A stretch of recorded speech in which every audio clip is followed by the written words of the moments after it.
Pakisabi nga sa iyong katabi, I'm glad you are here. I'm glad you are here. Amen, amen. Hallelujah. Tunay na yung araw na ito ay napakasaya. Napakita ulit yung kapatiran mo na na-miss mo sa buong isang linggo. Na-miss mo ba? Amen! Amen. Dapat nami-miss natin ang bawat isa. Amen. So maligod po natin tayong tinatanggap sa ating gawain sa In and Out. Especially, i-welcome natin, nawala, si Sis Jenny. Sis Jenny! Ayan na, si Sis Jenny. Ayan. Kapatid siya ni Sis Apple. Maaaring hindi nyo matandaan si Sis Apple. Mamaya ipopost natin yung picture. So, Sis Jenny, welcome sa In and Out Ministry. Hallelujah.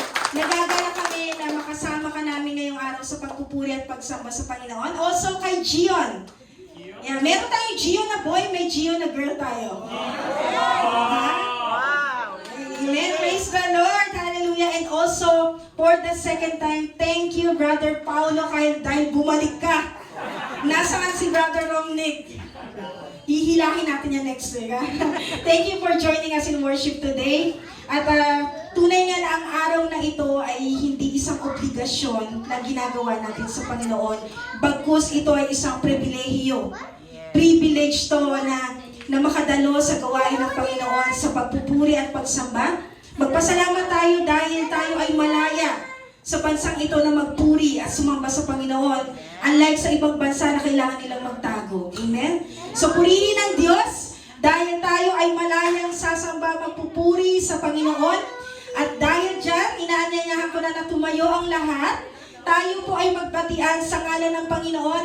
And I call the worship team para po tulungan ako sa pag-aawitan. Let us sing the song, God's Wonderful People, habang kinakabayan po natin ang bawat isa, especially kay Sis Jen at saka kay Brother Paulo. Amen.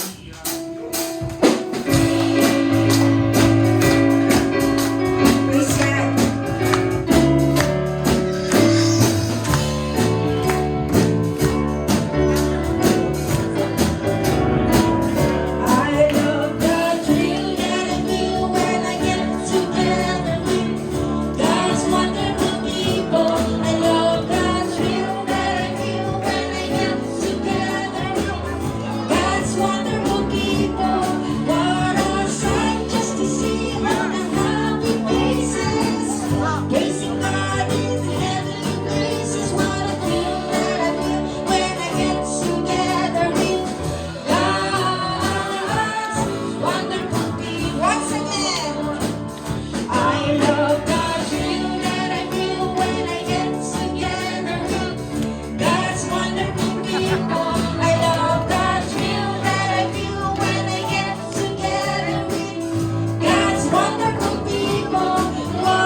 Sungmin to lead us in opening prayer.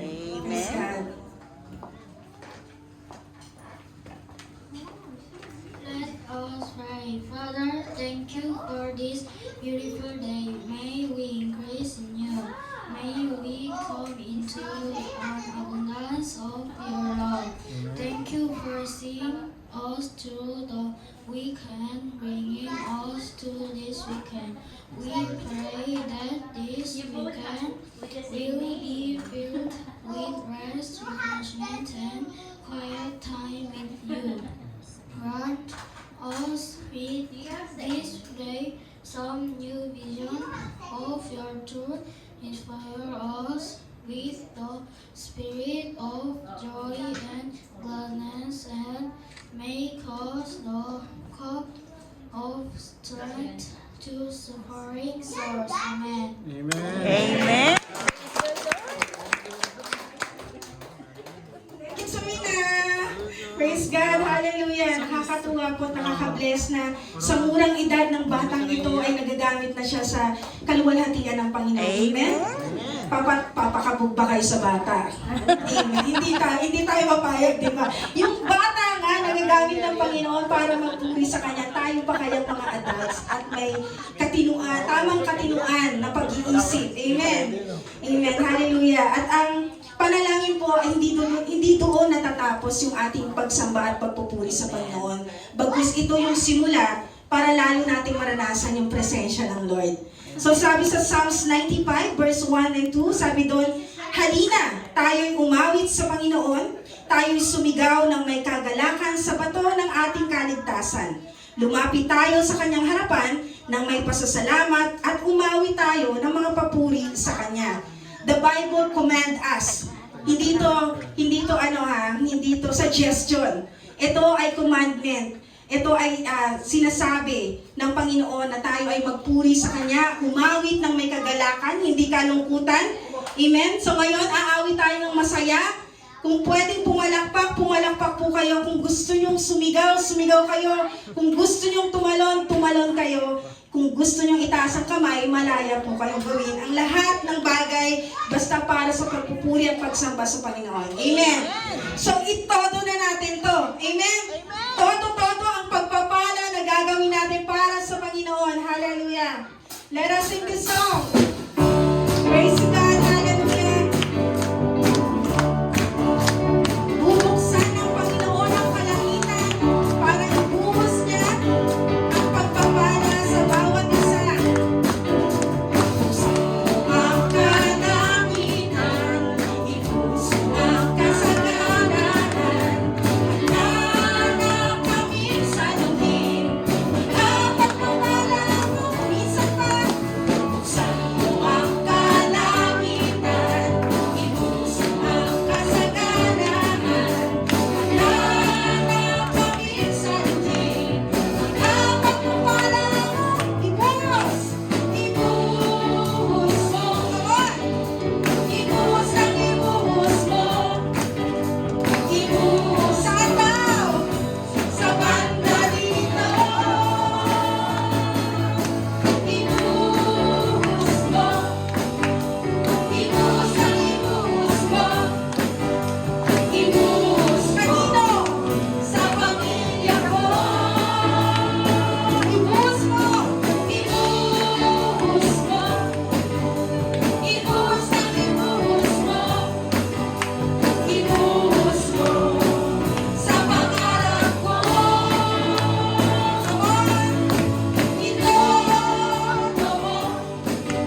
sa Panginoon. Ano? Amen. Amen. Hallelujah. Claim natin yung mga bagay na pangako ng Panginoon. Claim natin na rich na tayo. Dahil mayaman ang ating Ama sa langit, mayaman din tayo. Amen? So rich tayo mga kapatid. We are blessed kasi nandito tayo. Maaaring salat ang buhay mo ngayon. Maaaring kinakapos ka. Pero kung iisipin mo, may mga taong mas higit na salat sa iyo. So we are blessed. Amen. We are blessed. Hallelujah. Thank you, Jesus. Thank you, Lord. Thank you, Jesus. Sa mga oras na itong kapatid, ang pagdalo natin ay hindi sa presensya ng katabi mo, kundi sa presensya ng Panginoon. Hayaan natin na sa mga oras na ito, patuloy nating maranasan ang presensya ng Diyos. Panginoon Ama, dalangin po namin na sa aming pag-aawitan ay maranasan ka namin. Maranasan namin ang iyong kapangyarihan. Ipamalas mo sa aming Panginoon ang iyong kaluwalhatian, O God. Huwag mong hayaan, Panginoon, na lalabas kami sa lugar na ito na hindi namin naranasan ang iyong presensya, Ama. Ito po ang panalangin namin, Panginoon. Kami iyong katagpuin sa hapong ito. Thank you, Jesus. Thank you, Lord. Let us sing this song. Narito kami, nagpapakumbaba, sumasamba sa isang Diyos.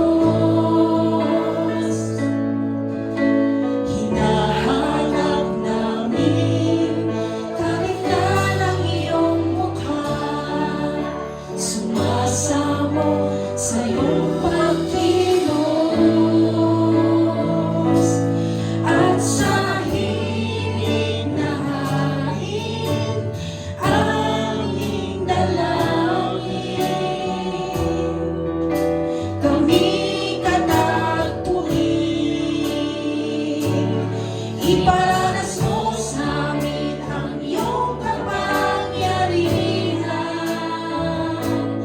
Ipamalas mo sa amin ang iyong kaluwalhatian. Hanggang ang aming kaluluwa'y mapuspos ng lubusan, at sa aming kalagitnaan bumaba ang kalangitan. Dakila ang iyong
habang nararanasan natin yung presensya ng Panginoon, imposible na hindi natin maalala yung kanyang kabutihan sa ating buhay. Amen? Kaya sa mga oras na ito, maaari po bang saglit tayong pumikit? Saglit tayong pumikit at alalahanin natin yung lahat ng kabutihan na ginawa ng Diyos sa buhay mo. Yung mga panahon na iniligtas ka ng Panginoon. Yung mga panahon na pinagpala ka ng Diyos. Yung mga panahon na walang-wala ka, pero nag-provide ang Panginoon. Yung mga panahon na may sakit ka at pinagaling ka ng Diyos. Yung mga panahon na akala mo hindi mo kakayanin, pero kinaya mo at ng Panginoon. Alalahanin mo yung lahat ng kabutihan ng Diyos sa buhay mo. Kaya bago natin awitin itong awitin na to, hindi lang tayo aawit dahil ito ay kanta. Aawit ito ng buhay na patotoo dahil naranasan mo yung kabutihan ng Diyos sa buhay mo. Hallelujah. Oh God, salamat. Napakabuti mo, Diyos. Hindi ka nagkulang. Kung tapat ang Panginoon noon, tapat pa rin siya ngayon. Kung hindi ka niya iniwan noon, hindi ka rin niya iiwan ngayon. Na sa kabila ng ating mga pagkukulang, tapat ang Diyos at mahal ka ng Diyos. Higit sa lahat, mabuti ang Diyos. Amen. Awitin po natin ito ng buong puso. This is the Tagalog version of goodness of God. Kabutihan ng Diyos.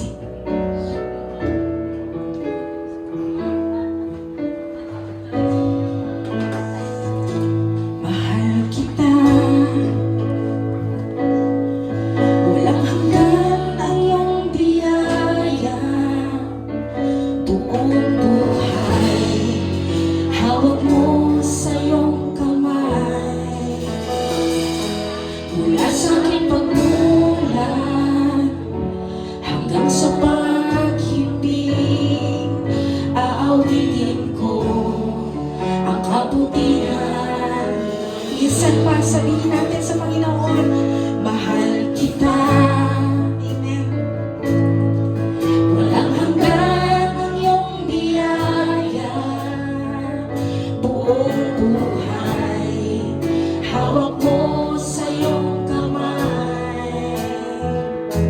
Mula sa aking pagmulat hanggang sa pag-ibig, aawitin ko ang kabutihan ng Diyos. Ika'y tapat sa habang buhay. Amen. Ika'y mabuti man pagkailanman.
Aawitin ko, aawitin ko ang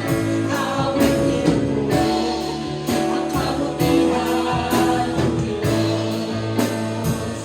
Aawitin ko ang kabutihan ng Diyos. Hallelujah! Hallelujah! Patuloy pa isang malakas na Panginoon. Pinapalakpak para sa kabutihan ng Diyos. Amen. Amen. Hallelujah. You may be seated in the presence of the Lord. Praise God. Praise God. Tunay nga na napakabuti ng Diyos. Amen. Sa pag-aawitan, doon mo kalimitan mararanasan yung presensya ng Panginoon. Amen. Yes, God. Pero hindi pa tayo dito nagtatapos. Gusto ng Lord na nais mo siyang lalong maranasan. Gusto ng Panginoon na higit lalo na makita mo yung kanyang kapangyarihan sa pamamagitan ng kanyang mga salita. So ihanda po natin ang ating mga puso, ang ating isip. Sabihin mo sa katabi mo, walang kwentuhan muna. Huwag muna tayong magkwentuhan. Amen. Makinig po tayo sa salita ng Panginoon na ibibigay sa atin ng kanyang lingkod. So tinatawagan po natin, Pastor RB, to give us the message of the Lord. Amen. Purihin po ang Diyos. Sabihin po natin sa ating pastor, God bless you, Pastor. God bless you, Amen. Lord.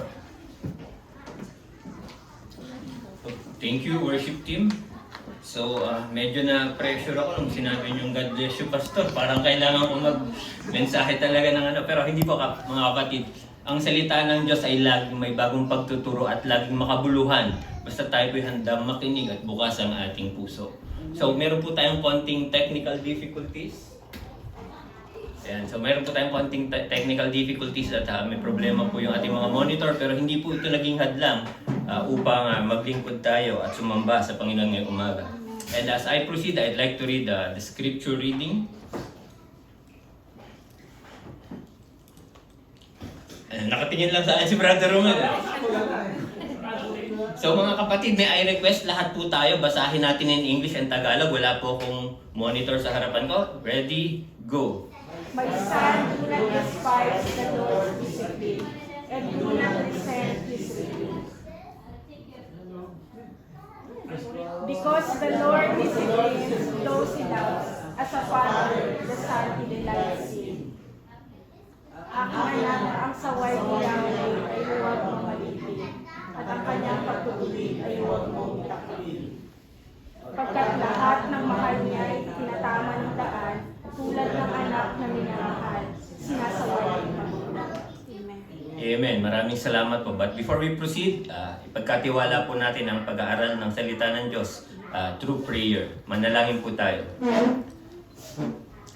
Let's pray. Ama naming Diyos na makapangyarihan sa lahat, tinataas, pinupuri namin ang inyong pangalan. Salamat po sa oportunidad, Panginoon, na kami po malayang makikinig ng inyong salita. Salamat po, Lord, sa kalakasan at pag-iingat na inyong pinagkaloob na kami po nandito ngayon sa inyong bahay-sambahan. Patuloy ko pong dinadalangin, Panginoon, na ako po inyong ibaba at gawing footstool, Panginoon, upang kayo po ang aking maitaas at mapapurihan sa pagbabahagi ng inyong mensahe. Salamat pong patuloy, Panginoon, sa wisdom na inyong pinagkakaloob sa inyong lingkod at ganoon din po, Panginoon, sa puso ng bawat isa na handa pong matuto, mabago at mapalalahanan ng inyong salita. Ito po yung aking dinadalangin sa pangalan ni Jesus. Amen. So maraming salamat mga kapatid, and ang ating pong binasa ay makikita po natin in the book of Proverbs. Proverbs chapter 3, 11 to 12. So ako na, Brother Wala Magano, maraming salamat. So just to give a brief background about the book of Proverbs para po sa ilang kapatiran natin, the book of Proverbs was primarily written by King Solomon. So the son of David and a king of Israel. And Solomon was renowned for his God-given wisdom. So alam naman po natin yan, si Haring Solomon ay nabiyayaan po ng hindi lang po talaga katalinuhan, kundi godly wisdom mula sa Panginoon, and siya po ang sumulat ng librong ito. So Proverbs is a collection of wisdom teachings.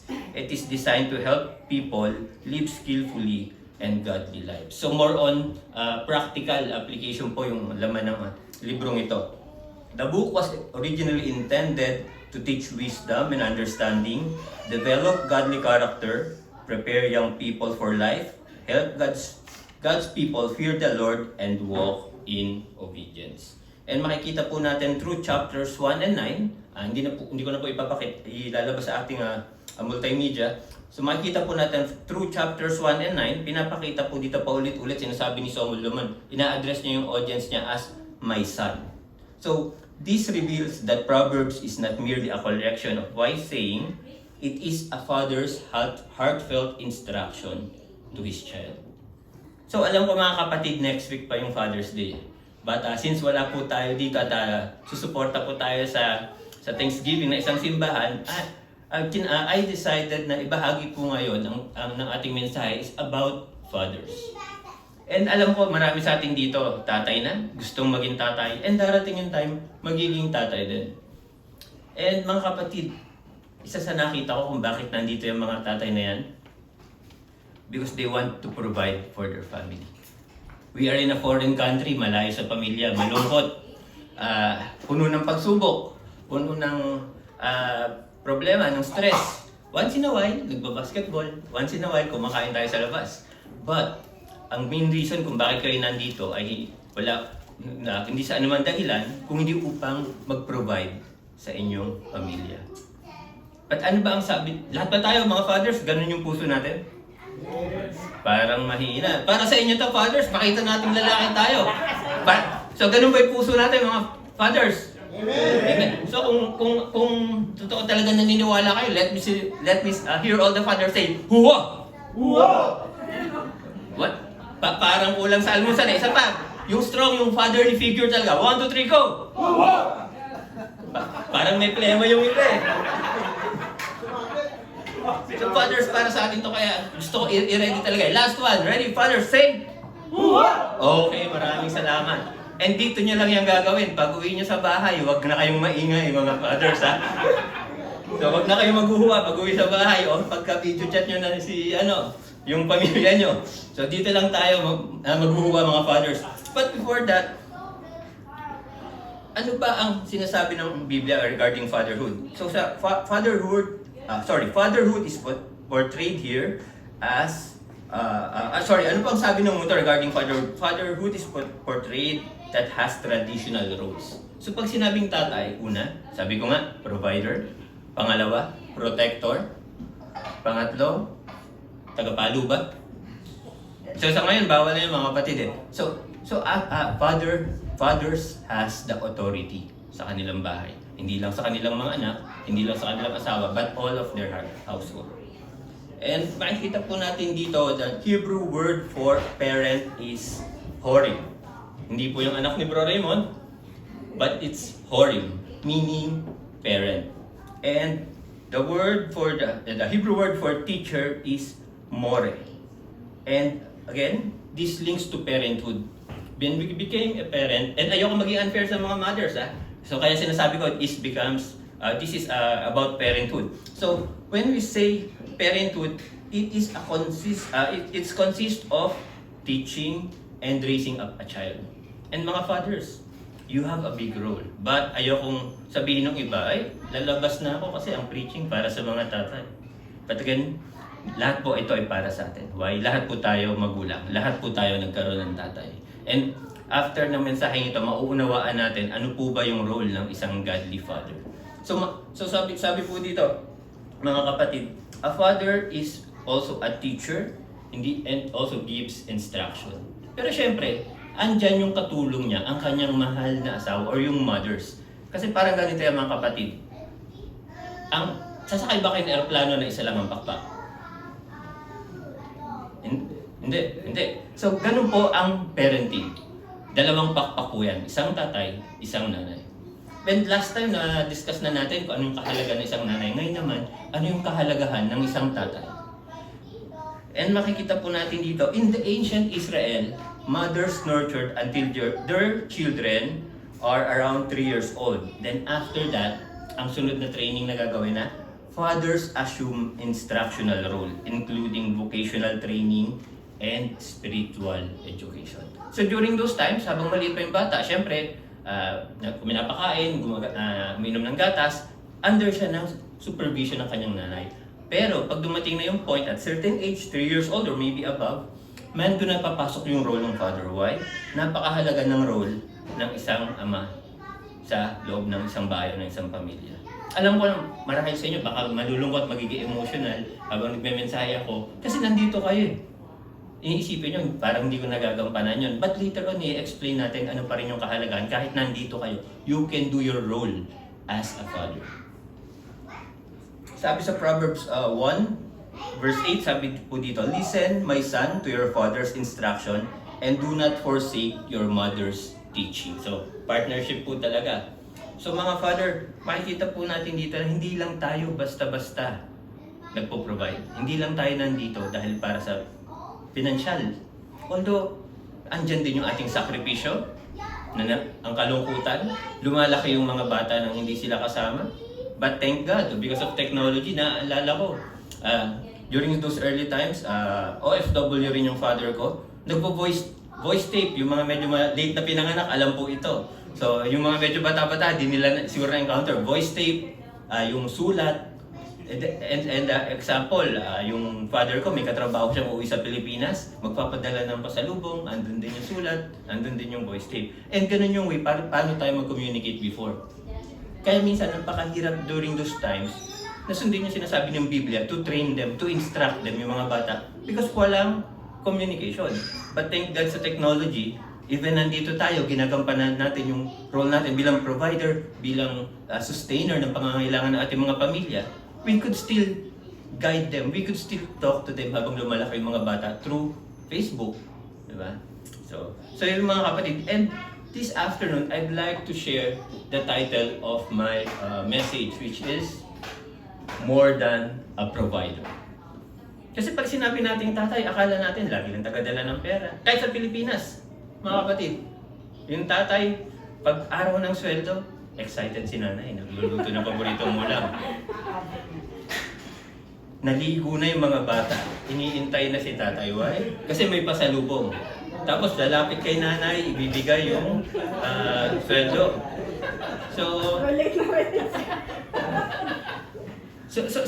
So ganun yung role ng tatay. Kasi we look at them as a provider. Ano pa, sabi ko kanina, yung general responsibility ng tatay is protector. So pag may ipis, pag may daga, sino ang tatawagin? Si tatay, huhulihin. So, yun yung isang role ng tatay. Hindi lang sa mga anak niya, even sa kanyang asawa. So there are 3 things na nakita ko, mga kapatid, how a godly father works. And ito po yung tinatawag nating, hindi ko po kasi makita mga kapatid, sorry, a father's triangle. So makikita po natin dyan, there is correction, there is instruction, and there is affection. And yan po yung ipapaliwanag ko sa hapong ito. First, correction. Ang nakalagay po dyan, adjust and strengthens. Instructions, informs and equips. Affection, assures and settles. So let's start mga kapatid. A father's instruction informs and equips. So in Proverbs chapter 1-6, malinaw po ditong sinasabi. Ang sabi po ng author, si King Solomon, "My son, do not forget my teaching, but keep my commandments in your heart, for they will prolong your life many years and bring you peace and prosperity." And chapter 3, verse 3, "Let love and faithfulness never leave you. Bind them around your neck, write them on the tablet of your heart, then you will win favor and a good name in the sight of God and man. Trust in the Lord with all your heart and lean not unto thy own understanding. In all your ways, submit to Him, and He will make your path straight." So, saan po sinimula ni Solomon yung chapter 3, "My son." So, sabi ko nga po kanina, paulit-ulit niya itong sinasabi from chapters 1-9. And pinapakita po dito that this book is also used as an instruction manual para sa ating mga tatay. Why? Fathers are called to be teachers and guide. Not just teachers in math, not just teachers how to do carpentry, not just teachers how to do simple electrical things, but a spiritual teacher and spiritual guide. Mga kapatid, ang mga anak natin, yes, mahalaga po ang pag-aaral mga ama. Kaya nga po tayo nandito para makatusto sa kanilang pag-aaral hanggang matapos. Ang dami ko nakausap, as a OFW, ang dami ko nakausap. Uuwi na ako pag natapos yung anak ko. Why? Kasi nakikita natin yun yung priority ng isang ama. Makaayos at maka-establish ang kanyang anak. But, children need more than education. Mga fathers, they need wisdom. So, they need wisdom. So, teaching should be integrated into daily life. When we say teaching, mga kapatid, hindi lang yung mga life skills. Lahat po ba tayo dito, Kristiyano, mga kapatid? Yung mga fathers gusto ko marinig, huwa nga ulit. Para ano? So gising. So mga kapatid, pinapakita dito that teaching should be integrated in daily life. So bilang ama, yung pagtuturo sa ating mga anak ay araw-araw nating ginagawa. Hindi lang kung ano yung kailangan nilang matutunan sa buhay, kung hindi ano yung sinasabi ng Biblia, ano yung nais ng Panginoon sa kanilang buhay. As Moses instructed in Deuteronomy chapter 6, making instruction a natural and continuous process linked to daily routines. So ano po ba sabi sa chapter 6 ng Deuteronomy? So, these commandments that I give you today are to be on your hearts. Impress them on your children. Talk about them when you sit at home and when you walk along the road, when you lie down and when you get up.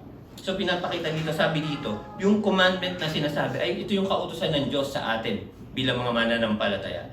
Sinasabi dito na you should impress them in your children. Kasi mga ama, let's be honest, mahalaga ang role ng magulang.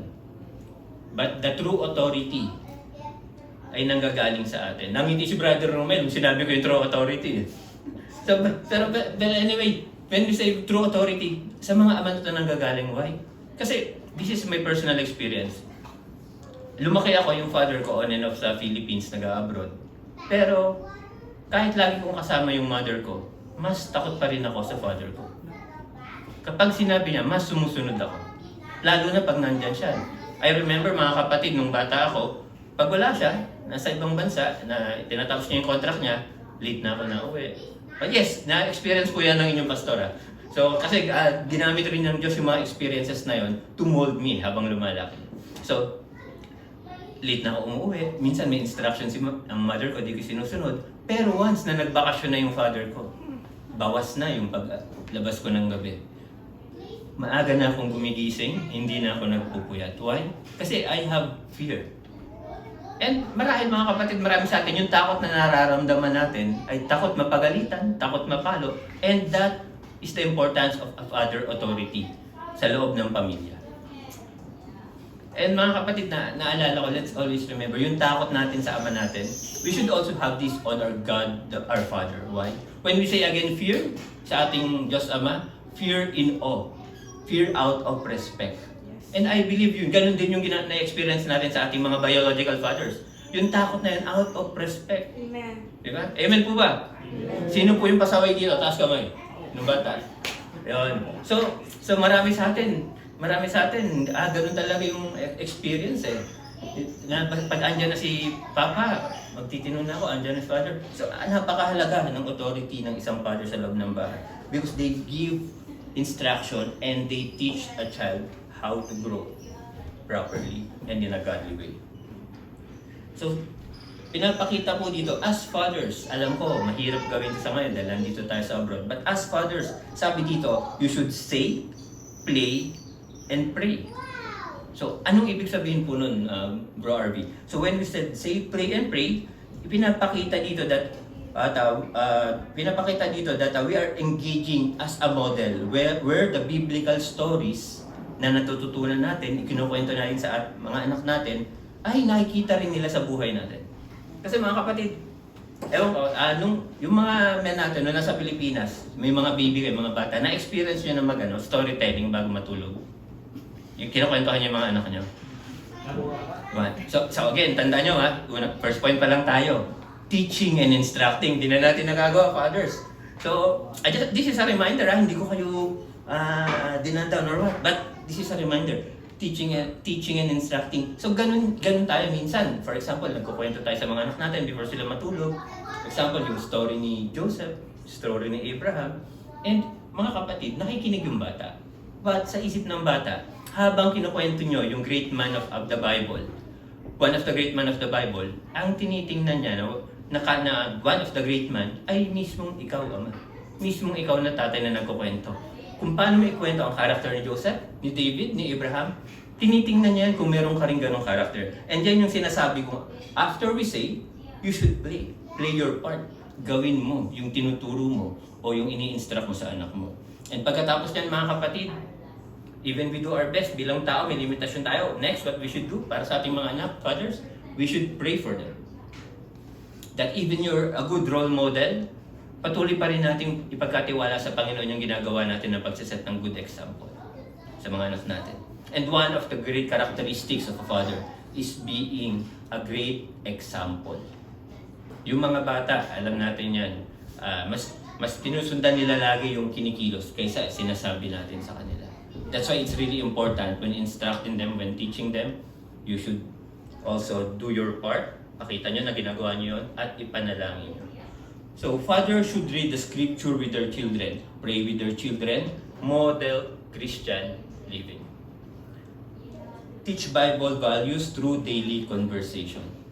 Bilang mga mananampalataya, bilang tagasunod ni Kristo, bilang ama, dapat, yes, masarap pagkwentuhan ng basketball, lalo na sa mga anak ay lalaki. They want them to be basketball players, they want them to be mga kilalang tao. But, mga kapatid, let's not forget, sino ama yung naisip na paglaki na ano ako, magpapastor to? Meron po ba? Wala? Nakakalungkot naman. Hindi. Wala. Pero to be honest, kasi ang gusto natin, hindi ito masama. We want success.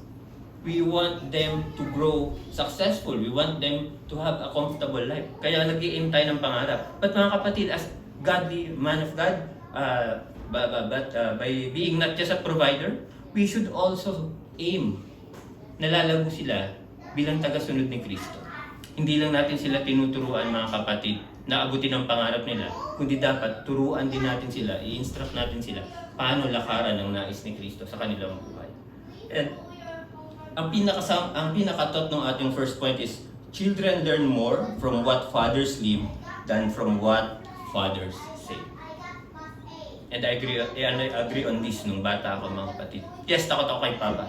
Pag sinabihan ako, dito lang. Tapos lalabas na sa kaliwa. So, yung mga men, panayang tao siguro, ano sila ng kabataan ba? Ganun yung nangyayari sa atin, mga kapatid eh. But, if nakikita ng anak mo, yung sinasabi mo sa buhay mo, they will believe you, they will trust you, and they will respect you bilang isang ama. Next, father's correction. Father's correction, there is adjustment and it strengthens. So, ang pagdidisiplina sa mga bata ay mahalaga. Discipline is timely and appropriate. It should not be abusive. When we say discipline, there are two kinds of discipline. Mamaya dadaanan natin. In Proverbs 13:24, sabi dito, he who spares the rod hates his son. Meaning, kung sino yung hindi when we say rod, alam natin to, lahat to dinanas natin batang 90s. So when I was given a chance na turo sa isang Christian school, meron dong ginagamit, tawag nila rod of correction. And ginagamit yan if yung estudyante has violated several rules. And hindi ito form to punish them. It is used to discipline them. So sabi dito, he who spares the rod hates his son, but he who loves him disciplines him promptly. So napakahalaga bilang mga ama na disiplinahin din natin yung ating mga anak. First, gusto ko laging chinecheck. Ano po yung una? Roll lang, mama. Correction. Ako, dito po tayo. Instruction, informs, and equips. So mukhang kailangan ko po ng rod of correction sa oras na ito. So mga kapatid, ginagamit po yung rod. And here, yung meaning ng rod in Hebrew is Shabbat. It refers to a flexible branch symbolizing measured and loving discipline. This is not a weapon of cruelty. And lahat tayo dumanas nito. Yung stick lang siya, rod. So hindi siya talaga yung parang paddle.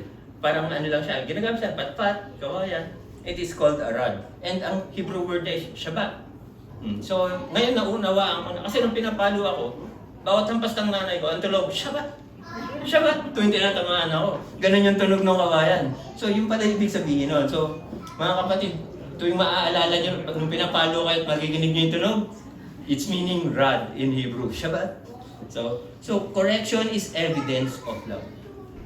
Hindi porkit itinatama natin ng anak natin o nakakaranas sila ng palo, ay hindi natin sila mahal. It is also a sign na mahal natin sila. Even ang ating Diyos Ama, God disciplines His children because He loves them. And sometimes mga kapatid, dumadanas tayo ng mga ganitong pagsubok from our God the Father. Why? Hindi dahil gusto niya tayong pahirapan. Hindi dahil gusto niya mapariwara tayo. Gusto niya tayong itama sa landas na dapat nating lakaran. And tulad ng pagpalo, literal, ng Shabbat, ay ganun din. Minsan masakit. Pero after that, because they love us, nauunawaan natin bakit nila ginagawa yun. Loving discipline guides children away from destructive paths. So maraming kabataan ngayon, mga kapatid, alam natin, during those times, napakapalad natin. Why? Kasi napapalo pa tayo. Although yung ibang pagkakataon, hindi naman talaga sabihin nating out of love. Minsan, napagod si nanay. Naalala ko ngayon sa Facebook, yung natapon lang yung tubig. Alam, yung nanay, ando na, papaluin na. So, pero may mga times na pinapalo tayo. Why? Because we did something wrong. And mga amaga, okay lang nating gawin yan. Why? Because we love our child and we want them to grow na maayos. And makikita natin dito that ang nakakalungkot lang sa panahon natin ngayon, maraming bata ngayon, kung mapapansin nyo, napapariwara. Why? Hindi na uso yung pamalo eh. Hindi na uso yung pagalitan. Dati, pag pinalo mo, okay lang. Pagsasabihan pa sila ng ibang mas nakakatanda. Ngayon, pag pinalo mo ang bata, asahan mo may darating ng pulis, may darating ng social worker sa bahay mo. Why? Kasi binigyan nila ng rights yung mga bata. Hindi ito masama. But the problem is minsan, nagagamit na to ng hindi tama. And mga fathers, do you want to raise kids na problema pagdating ng panahon? No? Huwag nga wala? Wala, mahina na mga fathers. Parang takot tayo. Mga fathers, do you want to raise child na pagdating ng panahon ay good citizen or abusive citizen? Good citizen. That's why disciplining a child is really important. And again, ang best example natin dito is the father of the prodigal son. Alam ng ama na mapapariwara yung bata sa ginawa niya, sa pagmamadali. Excited. Kinuha yung mana at gustong i-enjoy yung buhay. Alam niya mapapahamak. But he wants to teach his son a valuable lesson. Kaya hinayaan niya. And sometimes ganyan din tayo mga kapatid. Sa buhay Kristiyano, tandaan natin, anak din tayo ng Panginoon.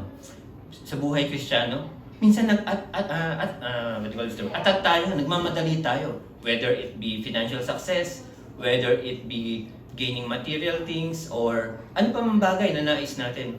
But sometimes, hinahayaan na ito ng Diyos na makuha natin nung wala sa tamang panahon. Why? Kasi gusto niya tayong disiplinahin. At ano nangyari sa anak, sa prodigal son, nung na-realize niya? Anong buhay ang nagkaroon siya? Mga kapatid, mahirap. Wala siyang makain. Ultimo yung mga inaalagaan niyang baboy during those times ay sinasabayan o inaagawan niya pa ng pagkain just to survive. And hindi ko sinasabing dadanas tayo ng ganyan mga kapatid, and hopefully not in our time. But ang sinasabi ko mga kapatid, if you don't have spiritual discipline bilang anak ng Panginoon, hindi imposibleng danasin din natin yan mga kapatid. If you don't want correction, if you don't want discipline, if you don't want to be hit by the rod of God, possible dadanasin natin yan. Why? Because lalaki tayo. Even though we're Christians, sometimes lalaki pa rin tayo suway. Or napapatuloy tayo sa ating buhay Kristiyano na half-hearted or andun pa rin yung pagsaway. So, father must discipline consistently. Correct behavior, not attack the child's work. Be firm but loving. Avoid discipline motivated by anger. So, meaning, pag kino-correct natin yung anak natin, dapat andun yung consistency. Kung ano yung sinabi natin na paliwanag dahil mali ang ginawa mo, sa susunod na ulitin niya, same pa rin yung sasabihin mo. Kasi pag nakita ng bata, hindi ka inconsistent ka, hindi na tayo paniniwalaan mga ama. Even the mothers. Napakahalaga. Correct behavior, not attack the child's word. Huwag nating sabihan, ay naku, tigas-tigas ng ulo mo. Bahala ka dyan. Walang mangyayari sa'yo paglaki mo. Wala kang halaga. Tandaan natin, yung mga anak natin, fathers, mothers, regalo ng Panginoon. Kapag sinabihan niyo ng maganda, hindi maganda yung anak niyo, habang dinidisiplina niyo siya, parang hindi niyo na rin pinapahalagahan yung regalo ng Panginoon sa inyong mag-asawa. So, be firm but loving. We could be authoritative, but with the heart, sabi nga nila. So, avoid discipline motivated by anger. And napakarami sa atin, mga magulang, ganito natin dinidisiplina yung anak natin. Kung kailan tayo galit, kung kailan punong-puno na tayo, instead of giving them the right instruction, ano nangyayari? Kaya ang dami mga bata nare-report, masyadong nabugbog, napalo. Minsan namamatay pa sila or na-hospital. Why? Because kung paano tayo magdisiplina, ang nasa puso natin ay anger, hindi out of love. And there are two kinds of discipline, mga kapatid. First, there is corrective discipline. It addresses wrong behavior. When we say corrective discipline, itinatama mo kung ano yung nakikita mong mali sa anak. Next, there is preventive discipline. So when we say preventive discipline, paano natin magagawa yung preventive discipline? Ito yung time na we spend time together sa ating mga anak, building relationships, listening, and encouraging. And sabi na sa isang social study in the data of Harvard, firm, fair, and consistent discipline by fathers combined with mother's supervision, again, napakahalaga ng communication at relasyon ng mother and father sa pagpapalaki ng isang anak. Combined with mother's supervision, drastically reduce juvenile delinquency. Sa US kasi, maraming kabataan. Ang nangyayari sa mga kabataang ito, mga kapatid,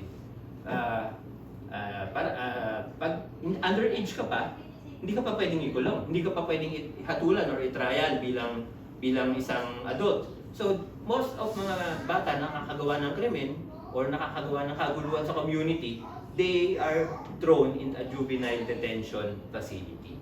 Sa Pilipinas, DSWD ba? DSWD. So parang ganon. But nakakalungkot sa bansa natin ngayon, yung mga kabataan, they have the right to do everything. So yun yung nakakalungkot sa panahon natin ngayon. But sinasabi dito, ang laki ng role ng isang ama at ng isang ina kung paano mamumuhay o paano mapupunta into adulthood ang kanilang anak. Sinasabi rin sa research nila na yes, there are some criticisms habang lumilipas ang panahon kung paano madisiplinahin ng bata. But sinabi dito na habang hindi mo sila dinidisiplina, habang nawawala yung pagkokorek sa kanila, habang tumatagal mga kapatid, mas napapahamak, mas nagkakaroon ng maling paglaki yung mga anak natin. And ngayon, mga kapatid, dahil hindi nga pinapalo yung mga bata, nakikita natin sa social media, anong nangyayari? Yung mga bata mismo ang nagkokos ng gulo. Yung mga bata mismo yung nagsisimula ng mga away or may mga kabataan sumasali pa sa mga rebels. But during those times na andun pa yung correction, andun pa yung pagpapalo, andun pa yung pagtutuwid at hindi pa na aakusahan ng magulang, meron pero limited. And sana mga kapatid, bilang mga mananampalataya, bilang mga Kristiyano, huwag nating panghinayangan, huwag nating katakutan na idisiplina ang mga anak natin, especially the fathers. That's your role. Children who receive attention often requires less correction. And when we discipline them, sabi ko nga, dalawang klase, kailangan din ng attention. Why? When they feel loved, when they feel respected, when fathers let them feel that they are important, malayo yung tendency na mapariwara sila. Malaking tendency na gumawa sila ng bagay na hindi maganda. Why? Kasi if you see children na gumagawa ng kaguluhan, pag na-interview sila, busy si mama, busy si papa. Basta, andyan lang yung pera. Binibigyan lang ako ng baon. Tapos wala sila. Uuwi ako, walang pagkain. Ay, may pagkain, pero wala akong kasabay kumain. And napakahalaga ng presensya ng mga magulang. Fathers, napakahalaga ng inyong presensya. I know, pero huwag kayo mag-uwian, ha? Baka pagkatapos ng preaching ko, biglang mag-book kayo ng mga flight at babalik kayo sa Pilipinas. Huwag kayo mag-uwian. Ang tinutukoy ko lang dito, you can use social media. Andyan na. Let them feel that they are loved even kahit malayo kayo. Let them feel that they are special. And ang higit sa lahat, mananampalataya tayo, ma-attend tayo linggo-linggo. Let them know who God is sa buhay mo bilang ama. Amen. Amen po ba? Amen. Amen po ba? So let's use the social media, mga kapatid, to educate yung mga anak natin in a godly way, in a right way. And last few days ago, ang daming nagpanik, ginamit yung social media. Nagka-problema yung Facebook. So natakot yung iba. And nakakatuwa minsan even though minsan nakakaranas tayo ng mga ganung problema, kahit hindi sa social media, sometimes before we pray, minsan pinapost muna natin sa social media. Yung iba nga nakita ko, nagloloko na yung messenger, pero pinilit pa rin nilang anong tawag po doon? Pag sa newsfeed, pinilit pa rin nila mag-post sa newsfeed nila na nagloloko ang FB. Gusto ko nga sabihin, alam namin, lahat kami nakaranas. Yung status, yan. Yeah. So nakakatawa mga kapatid, kasi minsan, bilang mga Kristiyano rin, nauuna tayo sa social media kapag may mga nangyayaring ganun. And kaysa manalangin tayo. And sana bilang mga ama, when we do correction, when we do instruction, and sometimes things won't go well every time. Bago mo i-post sa Facebook, ang ginawa ng iyong anak, ipanalangin mo muna yung anak mo, kapatid. So, pinapakita po dito that discipline without love produces rebellion. Love without discipline produces responsibility. And last, a father's affection assures and stabilizes. Sabi po sa Proverbs 3, chapter 3, verse 12, because the Lord disciplines those He loves, as a father, the son He delights in. So the final element in the father's triangle is affection. Provide the emotional stability that undergrinds the other two components. A father's love affirms the child's worth and produces psychological and emotional well-being. So the Hebrew word for delight, iparamdam natin yung delight natin sa anak natin, meaning yung importansya niya, meaning yung pinapahalagahan natin siya. Kasi marami sa atin bilang mga ama, sabi ko nga kanina, pag uwi, pagod sa trabaho, nabigay sweldo, nabigay yung pasalubong, magbibihis, magtatagal ng sapatos, uupo sa sopa, manonood ng PBA, manonood ng balita. Ba't hindi tatapos yung role natin, mga kapatid? Kaya anong title? Not just a provider. Hindi doon natatapos yung role natin bilang mga ama. We should spend time and give affection sa ating asawa, sa ating mga anak. Pag-uwi tayo ng bahay kahit pagod tayo. Even sa trabaho, nandito tayo. Alam ko, pagod yung iba sa atin. Give time to call them. Yung mga hindi po nakaka-uwi, nasa foreign country tayo. Give time to call them. Give time to talk to them, mga kapatid. Dahil hindi lang sa pagpaprovide natatapos ang role natin. A father's love affirms the child's worth and produces psychological and emotional well-being. The Hebrew word for delight is ratson, meaning convey pleasure, approval, or favor. So, in the studies, mga kapatid, sabi po dito, 100 parent-child relationship cases show that a loving, nurturing father is critical to a child's happiness, success, and social stability as the mother's love. So, hindi po ako bias, mga mothers, this is a survey. Pero 100 tao lang naman. So kalimitan, mahalaga yung bilang isang ama. Kasi tayong mga ama, minsan takot yung mga anak natin Why? Kasi parang minsan lagi nating mapapagalitan. Hindi katulad ni mama, malalambing yan Malalambing sa mga anak So kaya napakahalaga rin na maiparamdam natin sa kanila na mahal natin sila at gusto natin silang lumaki ng maayos despite of maintaining a fatherly figure. So sometimes, even more impactful in certain areas, affection assures children that despite correction and instruction, they are valued and loved unconditionally. So, yes, we could do instruction, we could do correction, but ang higit sa lahat, ipakita nating mahal natin sila. Parang ang ating Diyos Ama. Yes, He corrects us, He instructs us, but anong pinakamahalaga sa Kanya? Mahal niya tayo. Sabi nga, sa verse, John 3:16, for God so loved the world, tayo, He gave His only begotten Son. Ganun din tayo kamahal ng ating Diyos Ama, mga kapatid. And lahat tayo anak. Hindi lang biological, kundi spiritual. And ganun tayo kamahal ng Panginoon. And a house may have beautiful walls, but without a foundation, it cannot stand. Affection provides emotional stability for a child's life. So the best example dito is when Jesus was baptized, ano pong sabi ng Panginoon on Matthew 3:17? This is my son. So, whom I love, with him I am well pleased.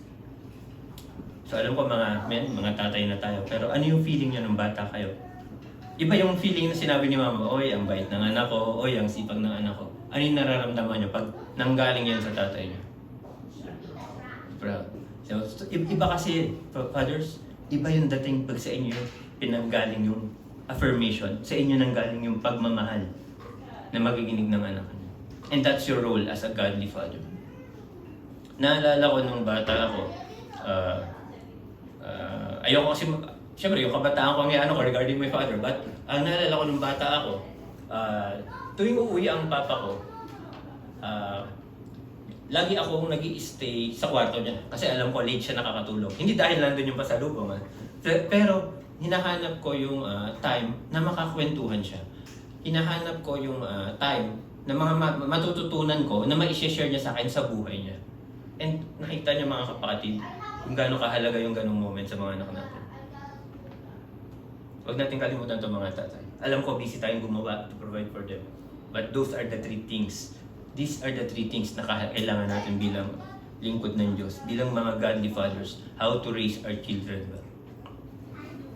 Fathers are the role models for daughters and sons. Daughters often seek partners modeled on their fathers, while sons learn masculinity and the relational dynamic from their dads. Ang laki ng role natin mga ama. Most ng mga anak natin, si Brother Romel may anak na babae. Time will come, lalaki yan. And if Brother Romel will stand on the Word of God and teach her daughter how to live a godly life, hahanapin ni Nicole paglaki niya. Gusto ko mapang-asawa, katulad ng karakter ng tatay ko. Katulad ng pananampalataya na meron ng tatay ko. Diba mga kapatid? And sa mga anak naman nating lalaki, how we carry ourselves, men, tayo ang guide nila. Tayo ang guide nila paano sila lalaki bilang isang gentleman, paano sila lalaki bilang isang responsible, paano sila lalaki bilang isang God-fearing na tatay pagdating ng panahon. We have a big role. Hindi lang sa asawa natin, at kundi sa mga anak natin. That's why the father is the head of the family. We have a way to carry.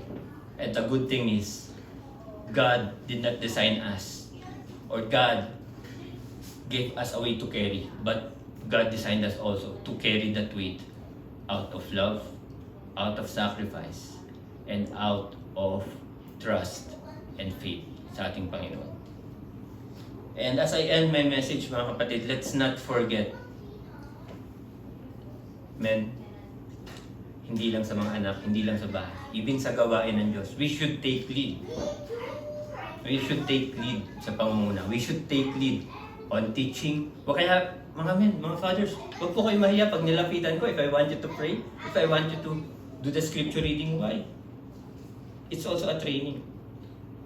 So magkakaedad tayo, but kami ni Pastor Amos, tumatayo rin kami dito parang ama niyo. In what way? We train you. We are training you. We are praying for you to be godly men, godly fathers, godly sons. And that's what God wants us to be. Amen po ba? Amen. Gusto ko maalig sa buwa pa? Buwa! Para may mga hika naman tayo eh. And mga kapatid, I'd like you to bow our heads and close our eyes as we end.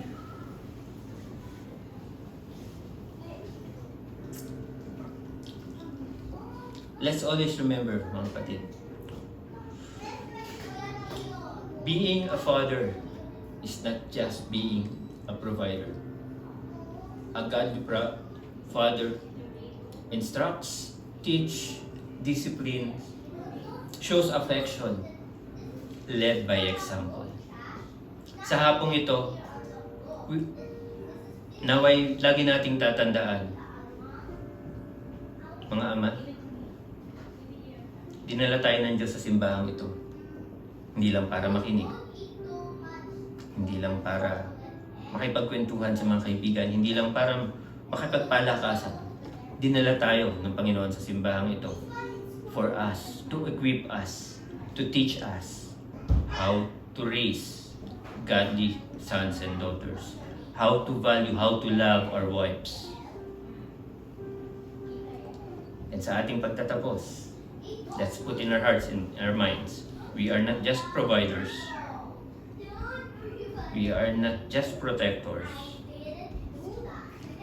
But we are the fathers who God raised to lead our families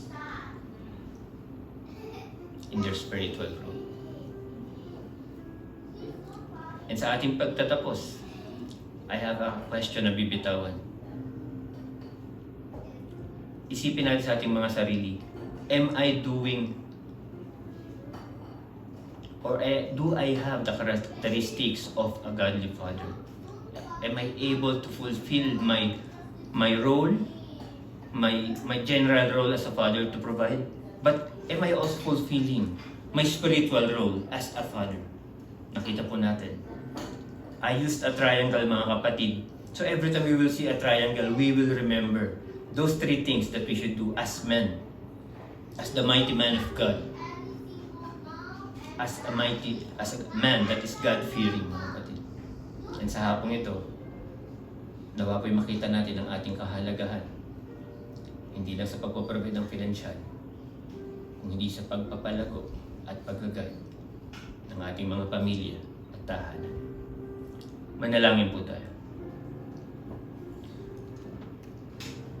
Heavenly Father, thank you for being a perfect Father. Forgive us when we have failed you. This afternoon, I pray that help every father here today to instruct wisely, correct lovingly, and show affection generously. Strengthen their families, heal broken relationships, and help them leave a legacy of faith that honors you. I know, Panginoon, there's a lot of things that we should work out on our faith, on our authority, on our leadership bilang isang ama. Kaya po kami nagtitiwala sa inyo as we go deeper, as we learn deeper ng inyong salita, as we have a deeper relationship with you. Guide us, O God. That we will be the captain of the ship that will lead our families towards you, towards your kingdom. Salamat din po muli, Ama, sa bawat isang kapatid na nandito. As we remember our fathers, Panginoon, salamat po sa kanilang buhay, sa kanilang sakripisyo, and sa kanilang pagmamahal. I pray for the other members na wala rin po dito. Continue to protect them, guide them, and give them the desire, Panginoon, na muli ay makidalo at makasama sa aming bahay-sambahan. Lalapit ko rin patuloy ang aming mahal na pastor, ang aming senior pastor, Pastor Emoshin. Patuloy niyo po siyang bigyan ng lakas at agapayan sa kanyang araw-araw na paglilingkod sa inyo, Panginoon. Thank you, Lord, for Divine Church, for its people, for always being there to support, to guide us, and they serve as an encouragement for us also upang kami magpatuloy sa paglilingkod sa inyo. Ito po ay aking dadalangin sa Panginoon Jesus. Amen. Mga ladies, palakpakan nga po natin yung ating mga anak. And Godly Fathers, ano po ulit ang sasabihin natin? Yun. Huwag nilang gagawin sa bahay, ha? Silent na sa bahay. Hindi, biro lang po. And mga, si Zoe? Amen. Praise the Lord. Hallelujah. Nagpurihin ang Panginoon sa kanyang mga salita at tunay nga dun sa araw na ito, may natutunan ba tayo, mga kapatid? Amen. Marami tayong natutunan doon at isa sa nakita ko doon, hindi lang tayo tinuruan ng Panginoon sa kanyang mga salita. Pero pinakita rin ng Panginoon na ganun siya magmahal sa atin. Kumbaga bilang ama natin sa langit, ganun tayo gusto niyang palakihin. Kumbaga yung tinuro ngayon, yung mga natutunan natin na gusto natin gawin sa ating mga anak or magiging anak, yun yung ginagawa ng Panginoon sa atin. Na hindi lang tayo tatay ngayon, pero anak din tayo, anak tayo ng Diyos na tinuturuan niya. Amen? Amen. So, madalas nating nakita ng Diyos dahil sa ating mga pangangailangan.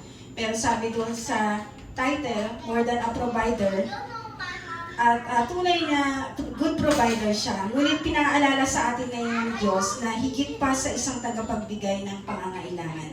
Siya ay ating Ama, at bilang Ama, hindi lamang niya tayo binibigyan ng gusto natin. Hinuhubog din niya tayo upang maging kung ano ang nais niyang maging tayo. So minsan ang pinakamalaking pagpapala ng Diyos ay hindi ang kanyang binibigay, kundi ang kanyang ginagawa sa ating puso at buhay. Amen. So pupurihin po ang Diyos sa kanyang mga salita at tayo po ay may simple kaming hinanda na regalo para sa mga tatay, syempre. Nung nakaraan, nagbigay tayo sa mga nanay, so meron din tayong nais ibigay sa mga tatay. At tinatawagan ko nga pong lahat ng mga tatay, tumayo nga pong lahat ng mga tatay ngayong araw na to. Sino-sino po ba ang tatay dyan? Sige po, punta po tayo dito sa harapan. Ladies, meron tayong mga gift doon, dalawang paper bag. To all the handsome father in this house. Pwede po kayo dito, lapit kayo dito. Ano kung di handsome? Okay. Inaamin mo. Inaamin mo. Hindi sige pati honest. Pwede rin mo kayo. Ayun, kasi handsome lang eh.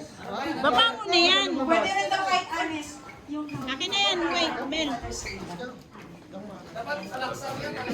Okay. Sige, ladies, isa-isa po bigyan natin ng regalo yung ating mga tatay. Okay, sige. Bigyan natin sila ng regalo. Oh, Chusani. Yes. Ba't kayo magsiksikan dyan? Wag yung Happy Father's Day na. Wag yung welcome sa mga bisita natin. Ito. Happy Father's Day. Sige na. Huwag muna siya.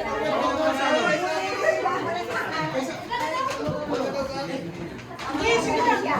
Tingnan mo ko ilan. Meron pa.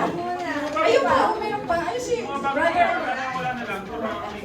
So, malapit na kayo. Tiwala lang. Magiging tatay din kayo. Sino pa? Si brother Raymond. Wala pa. Hindi ko nagamit yan. Lahat na, meron na po. Amen. Palakpakan po natin ang mga tatay ng Inay na Ministry. Sige, picture muna. Ayan. Sa ating mga nagagwapuhan at honest daw na tatay. Si Brother Ron, di makita ata. Brother Ron, di ba makita? Ayan. Okay. Alright. 1, 2, 3. Amen. Amen. Sige po, bago ipag-pray po muna natin ang ating tatay, may we ask Sis Grace? Sis Grace, can you pray for the father, even in Korean? Even in Korean. Can you pray for them? The father. In Korean, Sis Grace. 한국어 돼요. Korean. 한국말도 돼. 한국말도 돼요. 기도. 기도.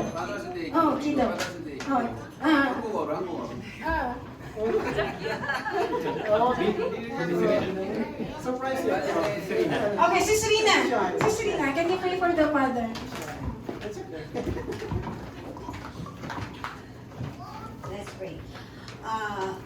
Maraming salamat po sa aming mga father na nakatayo ngayon dito sa inyong harapan, Ama. Maraming salamat po sa binigay niyong buhay sa kanila na naging haligi ng tahanan sa kanilang pamilya.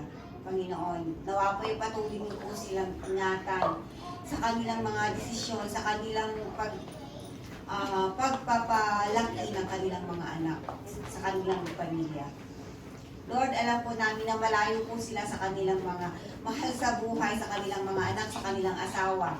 Nandito po sila upang bigyan po ng magandang kinabukasan ng kanilang mga anak. Lord, I pray na nawa po ay kahit malayo po sila dito at maipadama po nila ang kanilang pagmamahal sa kanilang mga anak sa Pilipinas. Lord, ingatan niyo po ang bawat isa sa kanila, Panginoon. Ganun din ang kanilang mga pamilya, Panginoon. Ingatan niyo po sila na sa kanilang mga trabaho, na ingatan niyo po sila, Panginoon, sa mga desisyon na kanilang gagawin. Ingatan niyo po sila, Panginoon, na hindi makagawa ng mga bagay na hindi maganda para sa inyong harapan. Panginoon, i-bless niyo po ang bawat isa ng mga tatay nato, Panginoon ko. Nawa po ay patuloy po silang maging tunay na tatay at tunay na anak sa inyo, Panginoon ko. Maraming salamat po. Ito po ang aming dalangin in Jesus' name. Amen. Amen. Thank you, fathers. Thank you, Cecilina. You may be seated. Ay,